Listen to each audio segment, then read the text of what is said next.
My dearest Mina Murray, I am so happy that you're visiting from Calgary, but there are a number of things you must be informed about before you arrive. For one, Jonathan is doing all right, but he isn't the least bit happy with me at the moment. You see, last week I began going out with a nice guy from a respectable family named Arthur Holmwood.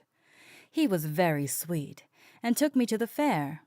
While I was at the fair, however, I decided to watch one of the cattle shows.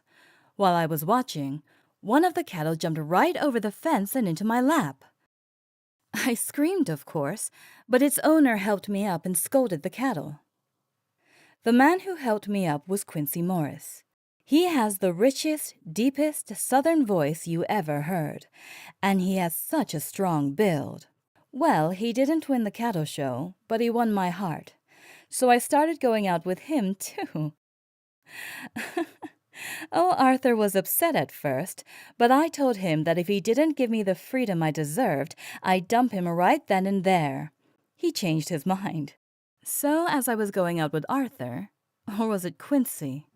Well, either way, one of them was telling me about his great-uncle who went insane and was sent to the asylum. I told him that I had to see this great-uncle to believe it.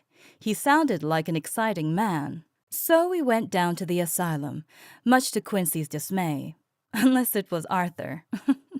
When we got there, a man told us that this great-uncle had been acquitted years ago, much also to Arthur's, Quincey's, well, his dismay. I was a little disappointed myself, but the man who told us about the no longer insane great-uncle was none other than Tom Seward. Of course, you'd have no idea who he was. I didn't either. But once I saw him, I knew I was in love. So I began going out with him as well. Quincey got riled up, but once Arthur told him what I told Arthur, he changed his mind too. I have so much more to tell you once you arrive from Calgary, but you'll have to wait for that. Love, your dearest friend, Lucy Harker.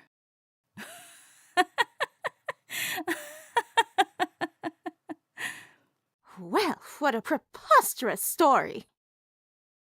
I didn't realize you were listening. I think I have a mind to. Oh? Girls these days.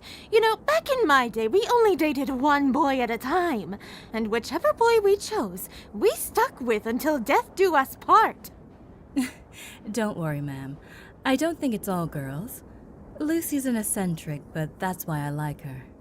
Why, that Lucy girl sounds positively dirty with the amount of men she lets put hands on her. So, you're one of those old-timers. What? You know, one of those people who feel the need to tell young people how everything worked back in their day. Well, where did you come up with such a ridiculous term? Young people ought to be more respectful of us. The more experienced civilization.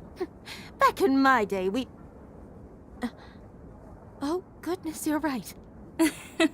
Don't take it too hard on yourself. Do you know where the bathroom on this train is? I think you turn left once you leave the compartment, and keep walking until you see the sign. Are you feeling ill, young lady? No, I just want to powder my face. My stop's just about coming up. It's been a pleasure talking to you, Miss... Mrs. Landers. Mrs. Landers, of course.